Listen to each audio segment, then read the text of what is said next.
Ton. So இந்த video பார்த்தீங்கன்னா இந்த ப்ராடக்ட்காக தான் எடுக்கலான்னு பார்த்தேன். பட் இது வந்து நான் நெக்ஸ்ட் வீடியோவில் போட போகிறேன். ஸோ ஸ்க்ரால் பண்ணிக்கோங்க. ஸோ இந்த வீடியோ பார்த்தீங்கன்னா AirPod Pro Max with deep குஷனோட வரப்போகுது. டீப் குஷன் அதுன்னு கேட்பீங்க. ஸோ வித் பவுச், கலர் கூட கோல்டு இல்லை, எனக்கு தெரிஞ்சு 3 to 4 கலர்ஸ் இருக்குது. டீப் குஷன்னா இதுதான் டீப் குஷன்.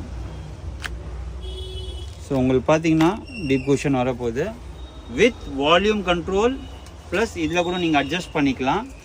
அதே மாதிரி இது பார்த்தீங்கன்னா பிளாஸ்டிக் கிடையாது, ஃபுல் அண்ட் ஃபுல் கிளாத்தில் ரெடி பண்ணிடுதோ. ஸோ ஒரிஜினல் எப்படி இருக்கோ அதே மாதிரி ப்ளஸ் பாப்அப் ஆப்ஷன்ஸ் வந்து அப்படி அப்டேட் பண்ணாமல் இருந்ததுன்னா பாப்அப் ஆப்ஷனாக வரும் ஆப்பிள் ஃபோனில். அதே மாதிரி ஆண்ட்ராய்டில் கனெக்ட் பண்ணோன்னா டேரெக்டாக ப்ளூடூத்தில் கனெக்ட் பண்ணிக்கலாம். ப்ரைஸ் பார்த்தீங்கன்னா ஜஸ்ட் 1200 rupees. ஒரிஜினலோட ப்ரைஸ் பார்த்தீங்கன்னா 60,000 60,000 rupees வரும். ஸோ ஃபர்ஸ்ட் டைம் இந்தியா இந்த மாதிரி ஒரு ப்ரைஸில் வித் பவுச்சோட வரும்போது டிஸ்கிரிப்ஷனில் அட்ரஸ் நம்பர் கொடுத்துருக்கேன். சீக்கிரமாக கிராப் பண்ணிக்கோங்க கைஸ். தேங்க்யூ.